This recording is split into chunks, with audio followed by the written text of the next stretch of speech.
শিক্ষা উপদেষ্টা অধ্যাপক চৌধুরী রফিকুল আবরারের সঙ্গে শিক্ষা ভবনে বৈঠক চলছে।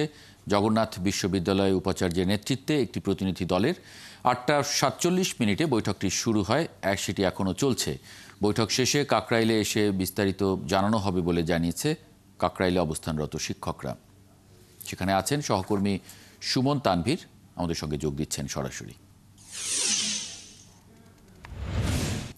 তানভীর, বৈঠকের বিষয়ে সর্বশেষ কিছু জেনেছেন কিনা এবং যারা কাকরাইলে অবস্থান করছেন যে শিক্ষক শিক্ষার্থীরা তারা আসলে কি বলছেন?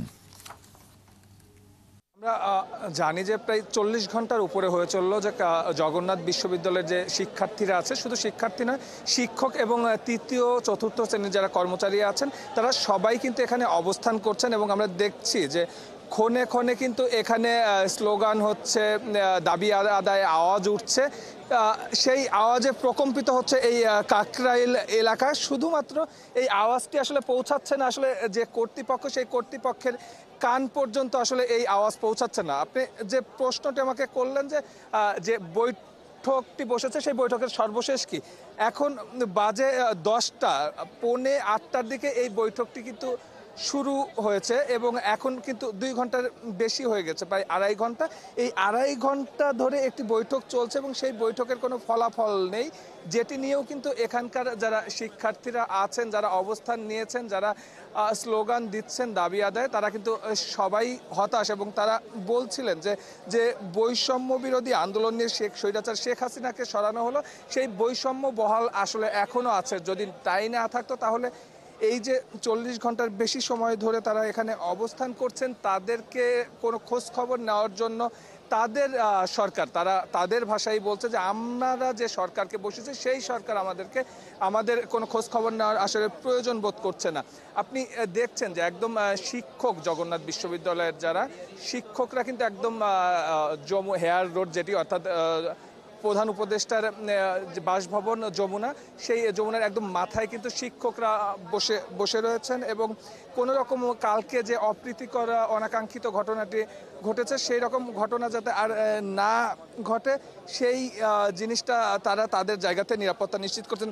আমরা একটু কথা বলবো স্যার। আমরা জানি যে অনেকক্ষণ হলো বৈঠক চলছে, সেই বৈঠকটা কি শেষ হলো, কোনো আউটপুট আসলো?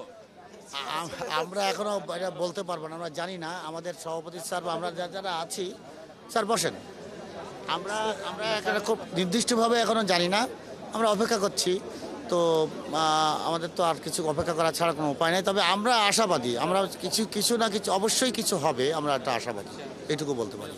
আমরা জানি যে উপাচার্য মহোদয় বেশ কয়েকটা অফিসে, এই অফিস ওই অফিস করে উনি এখন আর এক জায়গায় মিটিং চলছে। আমরা যেটা লাস্ট খবর পেয়েছি, এখনও মিটিংটা চলছে। তো সেখান থেকে কি আউটপুট আসে আমরা সেটা দেখার অপেক্ষায় আছি।